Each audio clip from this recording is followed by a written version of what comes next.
오늘 사도신경 세 번째 말씀 나누도록 하겠습니다. 사도신경 12개의 문장으로 구성되어 있습니다. 첫 번째 고백은 성부 하나님에 대한 고백, 이어지는 6개의 고백은 성자 예수님에 대한 고백, 나머지 5개는 성령 하나님, 또 성령의 사역인 교회와 여러 가지 죽음 이후의 부활까지 고백되었습니다. 오늘은 그 12개의 문장 가운데 두 번째 문장, 바로 예수님에 대한 고백을 살펴보려고 합니다.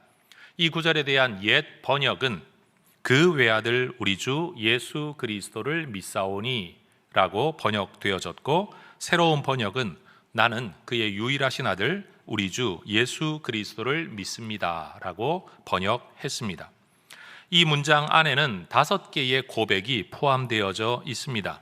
성자 하나님이 예수님으로 존재하고 있음을 믿고, 그분이 그리스도라는 직분을 가지고 있음을 믿고, 그분이 하나님의 아들이시라는 그의 위격을 믿고, 그분이 하나님이시라는 그분의 속성을 우리가 믿고, 그분이 우리의 주님 되신다라는 우리와의 관계성을 우리가 믿는다라는 거죠. 이것을 다시 분절해서 고백하면 이렇게 말할 수 있습니다. 나는 인격이신 예수님의 존재를 믿습니다. 나는 그리스도이신 예수님의 직분을 믿습니다. 나는 하나님의 아들이신 성자 하나님의 위격을 믿습니다. 나는 예수님의 하나님이신 속성을 믿습니다. 나는 주님이신 예수님과의 관계를 믿습니다 라는 내용이 이 한 문장 안에 포함되어 있다라는 겁니다. 그 내용을 하나씩 살펴보도록 하겠습니다. 첫 번째, 우리는 예수님을 믿는 사람들입니다. 예수님은 로마 제국의 두 번째 황제였던 티베리우스 율리우스 카이사르 아우구스투스, 줄여서 그의 본명 티베리우스 황제라고 불리워지는 사람이 통치하던 기원 후 14년부터 37년 사이 팔레스타인 지역에서 살았던 유대인이셨습니다. 예수님은 그 시대에 사셨습니다. 또 로마 제국의 속주였던 이 유대 지역의 5번째 총독이었던 본디오 빌라도가 통치하던 시기, 주후 26년에서 36년 사이에 예수님은 십자가에 달려 죽임을 당하셨던 역사적인 인물입니다. 지어낸 인물이 아닙니다. 허구의 인물이 아닙니다. 신화 속에 등장하는 인물이 아니라 역사에 실존했던 인물이라는 겁니다.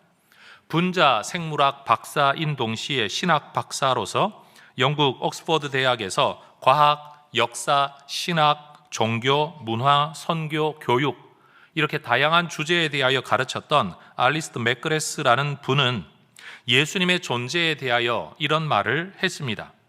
예수님이 실제로 존재했다는 역사적인 증거는 모든 이를 만족시키기에 충분하며, 그 증거를 받아들이지 못하는 부류는 어떤 증거가 있든 간에 그 사실을 애써 부정하기로 마음먹은 사람들 뿐이다 라는 말을 했습니다. 다시 말해, 어떤 증거가 있든지 부정하겠다라고 마음먹은 사람들은 어떻게 할 수 없지만, 상식적인 사람이라면 누구나 인정할 수밖에 없는 예수의 역사적 실제성에 대한 이야기를 하고 있는 겁니다. 예수라는 이름을 히브리어로 발음하면 예슈아라고 말할 수 있습니다. 이 이름은 구약 성경에서 여호수아라는 이름으로도 등장합니다. 이 이름이 헬라어로 넘어올 때는 이에수스라고 발음이 되어집니다. 이 예수라는 이름은 예수님이 잉태되기도 전에 천사에 의하여 계시되어졌던 이름입니다. 그런데 예수라는 이 이름은 이스라엘 문화 안에서 흔하게 사용되는 이름이었습니다. 그래서 성경의 기록자들은 일반적인 예수라는 이름 외에 우리가 믿는 신앙의 대상이신 예수님을 특정하기 위해서 예수님이 사셨던 동네 나사렛을 항상 붙여 나사렛 예수라는 말로 우리가 믿는 예수님을 표현했습니다. 예수라는 이름의 일반적인 뜻은 하나님이 구원자이시다, 여호와는 구원자이시다라는 의미입니다. 또는 거기에 소망을 담으면 하나님이 구원하실 것이다 라는 의미를 담고 있습니다. 그런데 천사가 요셉에게 나타나 이 이름을 계시하고 명령할 때는 그저 하나님이 우리의 구원자가 되실 것이다라는 소망의 의미를 담는 게 아니라, 다시 말해 구원의 주체가 하나님이시다라는 소망을 담는 게 아니라 이 아이가 구원자가 될 것이라는 의미로 이 이름을 계시했습니다. 여러분, 어떤 사람들이 말하는 것처럼 예수님은 태어나 살아가다가 보니 종교적 훈련과 깨달음 안에서 인류 구원의 필요성을 깨닫고, 또는 내가 구세주가 되어야 되겠다라는 자의식이 생겨나 구세주 역할을 한 사람이 아닙니다. 하나님은 예수님이 잉태되기 전부터 예수라는 이름을 통해 이분이 누구인지, 이분이 어떤 일을 해야 될 분인지, 하나님께서 이 아들을 통해 어떤 일을 이루실 것인지를 이미 예언하시고 계시하셨습니다. 예수님은 하나님의 작정에 의해, 그리고 하나님의 예언에 따라, 그리고 하나님에 의해 이 땅에 보내어진 세상의 구원자이신 겁니다. 저는 다시 한번 강조하고 싶습니다. 흔히들 말하는 것처럼 예수가 어려서는 아이로 그냥 자랐는데 종교교육을 잘 받다가 보니까 신앙이 생겼고, 신앙 안에 세상 구원의 필요성을 느껴 그가 구원자로 내가 역할을 해야 되겠구나라는 뒤늦은 깨달음을 통해 구원자가 되신 분이 아니라는 사실입니다. 예수님은 자기 백성을 그들의 죄에서 구원하는 분이시고, 하나님은 예수님을 통해 자기 백성을 구원하십니다. 그래서 여러분, 그리스도인은 무엇을 믿는가라는 이 설교의 큰 주제 아래에 우린 이런 대답을 할 수 있습니다. 그리스도인은 1세기 이스라엘 땅에 한 인격으로 존재했던 예수라는 역사적인 인물을 구세주, 그리스도, 하나님의 아들, 주님으로 믿는 사람들, 그들이 바로 그리스도인이라는 겁니다. 자, 이제 두 번째 주제입니다.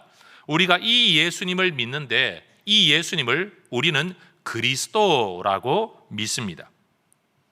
히브리어로 메시아, 마시아흐라고 말하는 이 단어는 헬라어로 번역하면 크리스토스, 우리가 흔히 말하는 그리스도입니다. 이 두 개의 단어의 뜻은 기름 부음 받은 자라는 의미를 가지고 있습니다. 구약 성경과 역사를 보면 하나님께서 당신이 행하실 어떤 목적과 일을 위해 하나님이 직접 택하신 사람에게, 이 사람이 내가 내 일을 위해, 내 목적을 위해 내가 택한 사람이라는 것을 세상에 알려주시기 위해 보여주신 방법이 기름 부음이라는 방법이었습니다.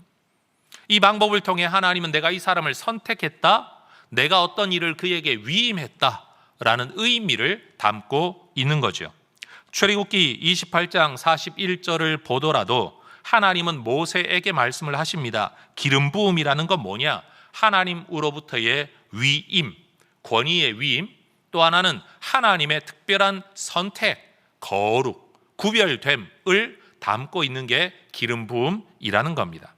여러분, 구약에서 기름 부음을 받는 직책은 세 가지 종류가 있었습니다. 첫 번째, 하나님의 대언자로서 사람들을 가르치는 선지자. 두 번째, 하나님과의 화해와 중재를 위해 일하는 제사장. 세 번째, 보호와 다스림이라는 하나님의 통치의 대행자로서의 왕. 다시 말하면 선지자, 제사장, 왕. 요 세 사람들이 하나님의 기름 부음을 받았습니다. 일명 그들은 그리스도들입니다. 그런데 이 직책, 이 세 가지 직책의 특징이 있는데, 그거 뭐냐면 전부 다 하나님과 사람 사이의 연결, 중보자 역할을 한다라는 겁니다. 하나님의 뜻을 사람에게 전하여 하나님의 뜻대로 살게 하고, 하나님과 깨어진 인간 사이의 관계가 회복되어 하나님과 화목되게 하고, 하나님의 통치를 대신 실행하여 하나님의 뜻을 따라 살게 한다라는 점에서 이 세 종류의 그리스도들은 모두가 중보자였습니다. 그런데 역사상 이 기능을 완벽하게 수행한 사람이 없었고, 이 세 가지 기능을 한꺼번에 수행한 사람도 없었습니다. 그런데도 하나님께서는 구약에서부터 이런 직책을 미리 율법으로 명령하시고 사람들에게 이런 역할을 맡기신 것은 이들로 만족함이 아니라 이런 역할을 완벽하게 수행할 누군가가 올 것을 예언하기 위함이었는데, 성경 디모데전서 2장 5절을 보면 바울은 예수님이 바로 그 예언된 완전한 그리스도라고 우리에게 가르쳐 줍니다. 물론 예수님 시대나 그 이후에도 유대 역사와 문화 속에서 그리스도의 역할을 하는 사람들은 제도권 안에서 계속 세워졌습니다. 예수님 시대에도 제사장이 있었고 예수 후 시대에도 유대교회는 계속 제사장이 있어 왔습니다. 그러나 그들은 여전히 부족한 사람들이고 제 기능을 다하지 못하는 사람들일 뿐입니다. 그러니 예수님은 그러한 부족한 사람들의 계보를 잇는 한 사람의 그리스도, 소문자 A, Christ가 아니라 하나님께서 선지자들을 통해 미리 예언하셨던 완전한 그 모든 역할을 혼자서 감당하는 바로 그 그리스도라고 우리는 예수님을 믿는 겁니다. 그러니까 초대교회는 예수님을 일컬어 많은 그리스도 중에 한 그리스도가 아니라 바로 그 그리스도로 믿었다, 메시아로 믿었다라는 겁니다. 이 설교를 준비하면서 저는 의도적으로 사도행전을 처음부터 끝까지 읽으며 하나의 표현을 찾았습니다. 제 궁금한 물음표는 이것이었습니다. 초대교회와 사도들은 과연 어떤 복음을 선포했는가? 그들이 전하려고 했던 복음은 과연 무엇인가? 라는 질문을 가지고 사도행전을 통으로 읽어보았습니다. 결과는 이겁니다. 사도행전에서 사도들이 전하였던 복음, 교회가 역사적으로 믿고 선포해왔던 복음은 뭐냐? 따라하십시다. 예수가 그리스도입니다. 바로 이 한 문장으로 복음이 요약되어질 수 있다라는 겁니다. 다시 말해 예수가 그리스도이다. 예수님이 중보자이다. 예수님이 통치자이다. 예수님이 하나님께로 가는 길이다. 예수님만이 하나님의 뜻을 우리에게 알려주신다. 이 모든 걸 요약하여 예수가 그리스도이다 라는 겁니다. 자, 이제 6개의 성경 구절을 여러분과 좀 읽어보기를 원합니다. 지루하다고 느끼지 마시고 초대교회 사도들이 전했던 복음의 핵심이 무엇인가가 여러분 안에 확실하게 자리 잡을 수 있기를 원합니다. 2장 36절입니다. 시작. 그런즉 이스라엘 온 집은 확실히 알지니 너희가 십자가에 못 박은 이 예수를 하나님이 주와 그리스도가 되게 하셨느니라. 5장 42절 그들이 날마다 성전에 있든지 집에 있든지 예수는 그리스도라고 가르치기와 전도하기를 그치지 아니하니라. 9장 22절 사울은 힘을 더 얻어 예수를 그리스도라 증언하여 다메섹에 사는 유대인들을 당혹하게 하니라. 17장 3절 뜻을 풀어 그리스도가 해를 받고 죽은 자 가운데서 다시 살아나야 할 것을 증언하고 이르되 내가 너희에게 전하는 이 예수가 곧 그리스도라. 18장 5절 실라와 디모데가 마게도냐로부터 내려오매 바울이 하나님의 말씀에 붙잡혀 유대인들에게 예수는 그리스도라고 밝히 증언하니. 18장 28절입니다. 이는 성경으로서 예수는 그리스도라고 증언하여 공중 앞에서 힘있게 유대인의 말을 이김이러라. 여러분, 그리스도인은 무엇을 믿는 사람입니까? 그리스도인들은 예수님을 성경이 예언한 바로 그 메시아, 바로 그 그리스도라고 믿는 사람들입니다. 자, 이제 세 번째 주제입니다. 역사상 존재했던 인물인 예수가 우리를 위한 하나님의 메시아, 하나님의 그리스도, 하나님과 우리 사이의 유일한 중보자라고 믿는 것만이 그리스도 신앙의 전부는 아닙니다. 이 고백에는 그 예수, 그 그리스도가 누구이냐라는 것도 포함되어져야 합니다. 하나님은 예수님 세례받고 땅으로 올라오실 때 직접 하늘에서 소리를 통하여 너는 내 사랑하는 아들이다, 또는 이는 내 사랑하는 아들이다 라고 말씀하셨습니다. 예수님 역시 하나님을 일컬어 아빠, 아버지라고 말했습니다. 예수님은 하나님 아버지를 보여달라는 제자들에게 나를 본 자는 아버지를 보았다라고 말씀하셨습니다. 이러한 성경의 기록들을 통해 볼 때 우리가 알 수 있는 바는 우리를 위해 이 땅에 예수라는 인격으로 오신 하나님의 메시아 그리스도이신 그 예수님은 천사가 아니라, 아니면 평범한 인간이 아니라 그분은 하나님의 아들이다라는 것을 우리가 알 수 있습니다. 이 부분에서 반드시 언급하고 넘어가야 할 신학적 주제가 하나 있습니다. 여러분, 모든 피조물은 출생을 통해 존재가 시작됩니다.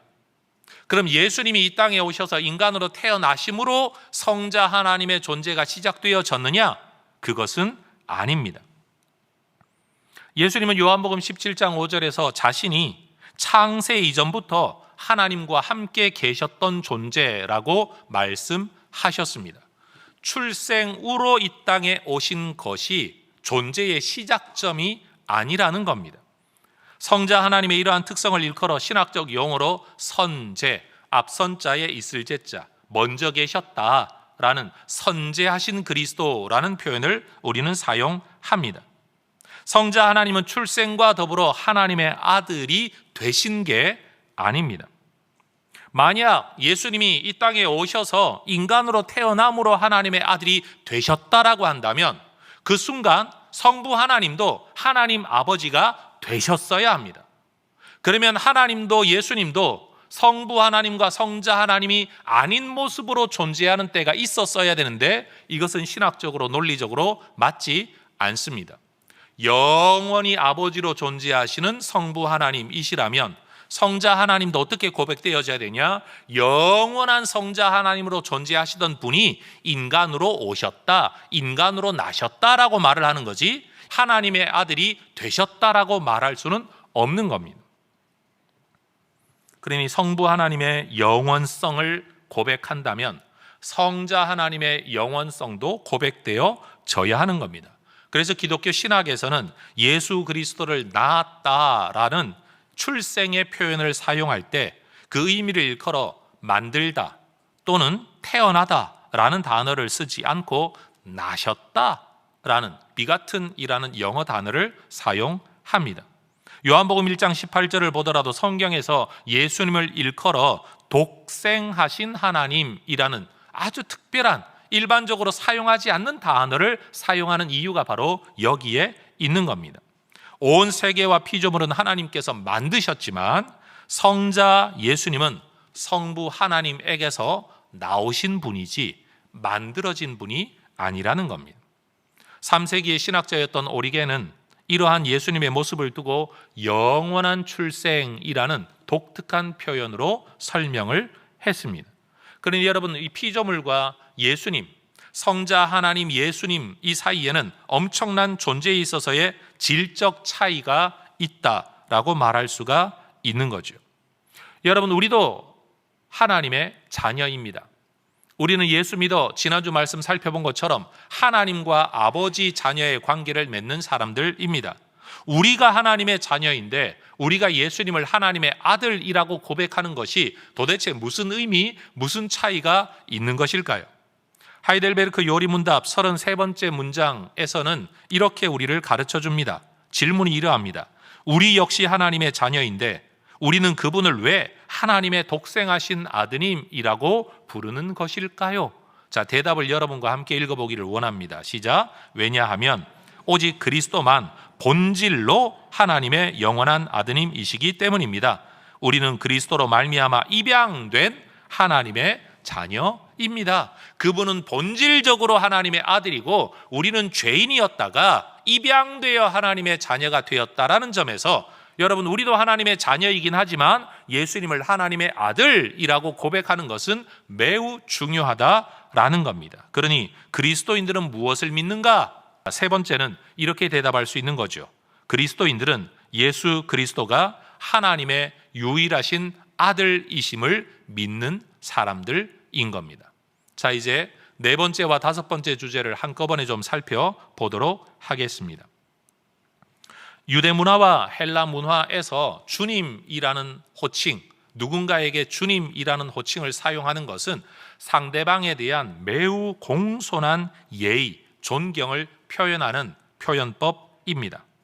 그러나 예수님의 죽으심과 부활 이후에 초대교회가 예수님을 두고 주님이라고 말할 때 이것은 단순한 존경과 공경의 의미를 넘어서는 것이었습니다.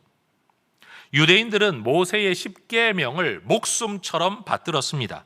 그 10계명 가운데 하나가 너는 너의 하나님 여호와의 이름을 망령되게 부르지 말라라는 이 말씀을 지키기 위해서 유대인들은 하나님의 이름을 부르는 것마저도 매우 조심하였고 꺼려하였습니다. 왜냐하면 함부로 부를까 봐 말이에요. 그래서 하나님께서 모세에게 계시하셨던 하나님의 이름, 우리가 흔히 여호와 또는 야훼 또는 야훼라고 발음되어지는 이 이름을 여러분 그들은 글자로 표기를 한 다음에 이 글자를 일컬어 하나님의 이름이라고 해서 신명 4개의 자음으로 구성되어 있기 때문에 4개의 문자, 그래서 신명 4문자 또는 신성한 4개의 문자라 그래서 신성 4문자, 라틴어로는 테트라그라마톤이라고 불리워졌던 이 히브리어 4글자를 표기해 놓고 이걸 하나님의 이름을 함부로 부를까 봐 하나님 여호와라고 발음하지 못하고 이것을 주님이라는 뜻의 아도나이라는 말로 바꾸어 읽은 겁니다. 이해가 되시죠? 글자는 여호와라고 써놓고 함부로 하나님의 이름을 언급하다가 죄를 범할까 봐 주님이라는 말로 바꾸어 불렀다라는 거예요.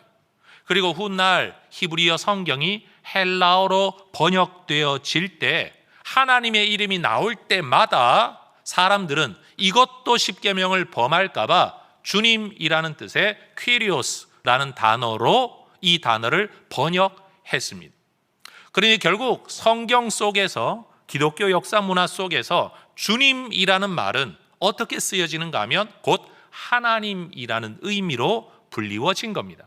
사람이 사람에게 주님이라고 말할 때는 존칭이지만 여러분 사람이 누군가를 두고 하나님을 두고 주님이라고 부르는 건 이건 하나님에 대한 고백이 되었다라는 겁니다.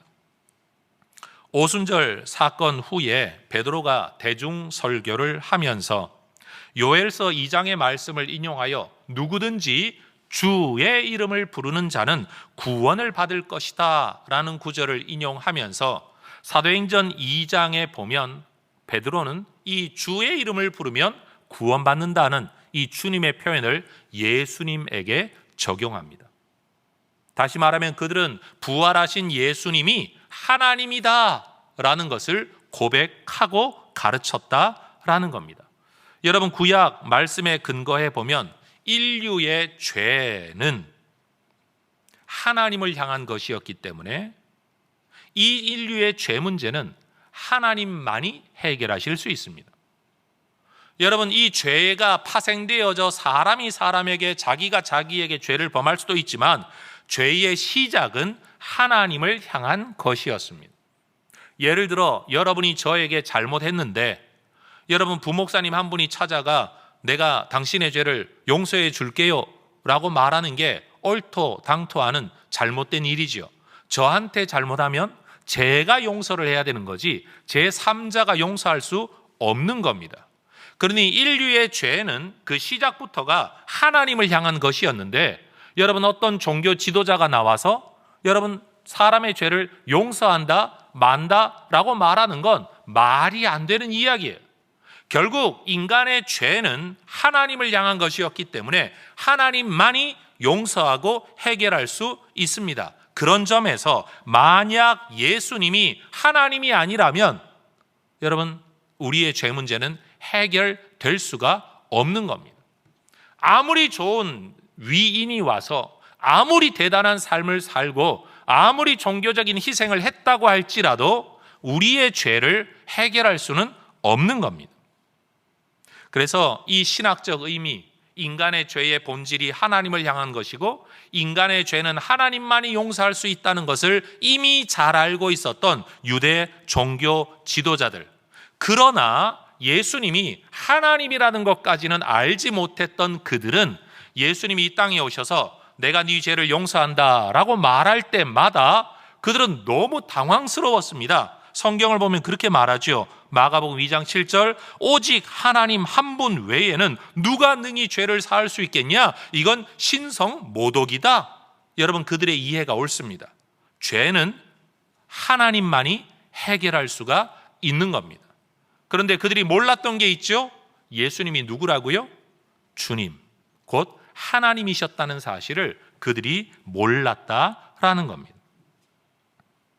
성자 하나님이 예수라는 이름으로 이 땅에 오셔서 우리의 죄를 대신해 십자가를 지시고 부활하신 이유가 뭐냐? 곧 죽은 자와 산 자의 주님, 진짜 그들을 살리는 구세주 하나님이 되시기 위함이다. 하나님이 되셨다기보단 하나님으로 역할하기 위함, 우리를 살리는 하나님으로 일하시기 위함이었다. 성경 그렇게 이야기하죠. 하나님께서는 아버지 하나님의 뜻에 순종하여 십자가에서 죽으신 이 예수님, 그리고 능력으로 부활하신 이 예수님을 주와 그리스도로 삼으셨습니다. 받아주셨습니다. 인정하셨습니다. 하나님은 성자 하나님이신 예수님이 경배받아야 마땅한 하나님이시라는 것을 드러내시려고 천상천하의 모든 피조물로 하여금 예수님을 주님이라고 고백하도록 명령하셨습니다. 그러니 여러분, 그리스도인은 그리스도 예수를 주님, 하나님으로 받은 사람들입니다. 예수님은 하늘과 땅의 모든 권세를 가진 하나님의 아들, 곧 주님, 곧 하나님이십니다. 그리스도인은 예수님을 주님으로 믿고 고백함으로 우리가 죄로부터 구원받는다라는 것을 믿는 사람들. 여러분, 그런 사람들이 바로 그리스도인입니다. 하나님께서 약속하고 보내신 유일한 구세주 그리스도, 주님이신 그리스도 예수 외에는 구원의 길이 없습니다. 여러분, 현상적으로 세상에는 참 많은 종교가 있습니다. 그들 나름대로 천국을 이야기할 수 있고 구원을 이야기할 수 있습니다만 사람의 죄 문제를 해결할 길은 아무에게도 없습니다. 하나님만이 죄를 해결하고 용서할 수 있습니다. 그런데 그 하나님이 누구시라고요? 예수님뿐이라는 사실입니다. 그래서 그리스도인은 이 예수님을 주님이라고 부르며 그분을 하나님으로 예배하고 그분을 전파하는 사람들, 여기에 바로 생명의 길이 있다, 구원의 길이 있다라고 말하는 사람들이 바로 그리스도인입니다. 그러니 여러분, 기독교 신앙을 가지고 있으면서도 모두가 신을 말하니 어떤 신에게든지 가는 길은 다르지만 결국은 하나다라고 말한다든지, 아니면 종교적 계율과 율례를 통해 헌신과 뭔가를 통해 여러분 대단한 구원을 이룰 수 있을 거라고 생각하는 이 모든 것들은 인간 세상에서 우리끼리 하는 이야기일 뿐인 거예요. 여러분, 죄인과 죄인이 마주 앉아 내가 너 죄 없다고 해줄게 라고 말한다고 죄가 없어지는 게 아니라는 겁니다. 그래서 우리는 예수님의 역사성을 고백하고 그 예수님이 하나님과 우리 사이의 중보자이심을 고백하며 그럼에도 불구하고 그 하나님이 하나님의 아들이시라는 것을 고백하는 동시에 그분이 바로 우리의 주님, 곧 우리의 하나님이심을 고백하는 것, 이게 바로 우리의 신앙이라는 겁니다. 여러분, 이런 깨달음을 얻고 나면 예수님의 출생 이전부터 주어졌던 예수님의 이름, 성탄절만 되면 우리가 읽어대는 본문 속에 나타난 천사의 계시가 이런 내용을 진즉부터 담고 있었구나라는 것을 뒤늦게 깨닫게 되는 겁니다. 누가복음 2장 11절에 여러분, 천사가 했던 이야기가 뭡니까? 너희를 위하여 구주가 나셨다. 너희를 구원해 줄 누군가가 오셨다. 그분이 누구냐? 그분은 그리스도이시고 그분은 주님, 곧 하나님이시다. 여러분, 예수님은 그렇게 이 땅에 오셨습니다. 베들레헴에서 태어난 그 역사적 실체 존재로서의 예수가 우리의 구주, 우리의 그리스도, 본질은 하나님의 아들, 우리의 주님, 곧 하나님이신 겁니다. 하이델베르크 요리문답 34번째 문장은 우리에게 이렇게 가르칩니다. 제가 질문을 읽어보죠. 당신은 왜 그분을 우리의 주님이라고 부르시는 겁니까? 자, 대답을 함께 읽어보도록 하겠습니다. 왜냐하면 그분이 금이나 은이 아니라 그분의 보혈로서 우리의 몸과 영혼을 우리의 모든 죄로부터 구속하셨고 우리를 마귀의 모든 권세에서 해방하여 주님의 것으로 삼으셨기 때문입니다. 이런 이유 때문에 우리는 예수님을 우리의 주님이라고 고백하는 거죠. 여러분, 그리스도인들은 무엇을 믿는 사람들입니까? 하나님의 아들 예수 그리스도를 하나님과 주님으로 믿고 경배하는 사람들. 여러분, 이들이 바로 그리스도인인 겁니다. 하나님께서 자기 백성을 저희들의 죄에서 구원하기 위해 구원자를 보내셨다는 사실에서 여러분, 인간이 죄 가운데 있다는 사실을 알게 됩니다. 그리고 누군가가 우리에게 와야만 우리가 구원을 받을 수 있다는 사실 앞에서 우리 힘으로는 구원을 받을 수 없는 존재라는 사실도 우리가 알게 됩니다. 그리고 하나님이 우리에게 보내주신 예수님만이 구세주라는 것도 우리는 알게 됩니다.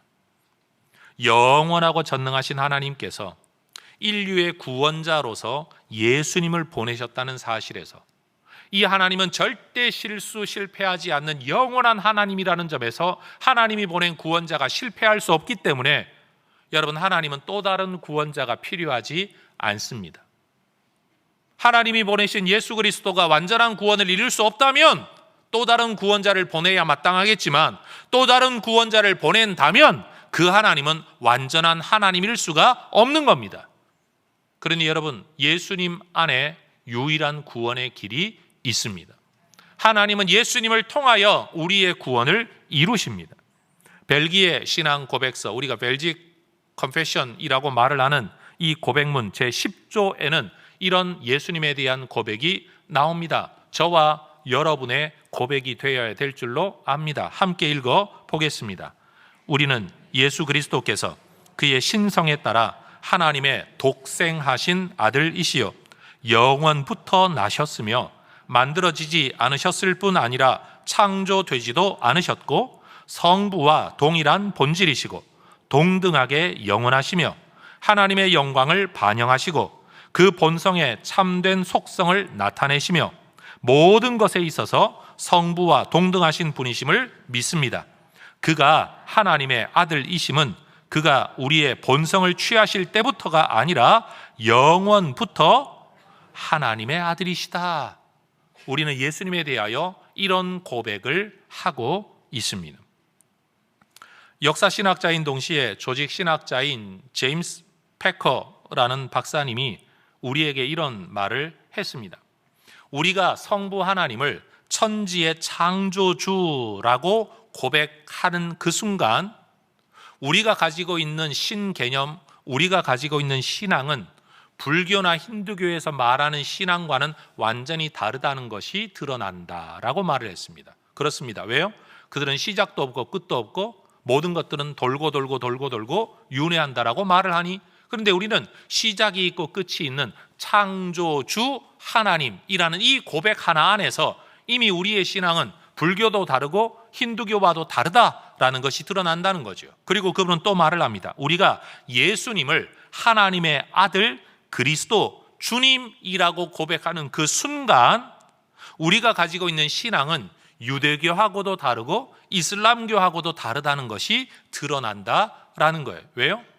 이슬람교에서는 예수님을 하나님의 아들이라고 고백하지 않고 선지자 정도로 격하시키기 때문인 거죠. 유대교는요, 예수를 역시 하나님의 아들로 인정하지 않고 주님 하나님으로 인정하지 않기 때문입니다. 그러니 우리가 고백하고 있는 이 짧은 신앙 고백의 문장, 사도신경의 문장 몇 줄로서 여러분, 우리는 정말 세상에 존재하는 다른 종교와는 완전히 다른 차원의 신앙을 가지고 있다는 것이 여기에 담겨 있다라는 거예요.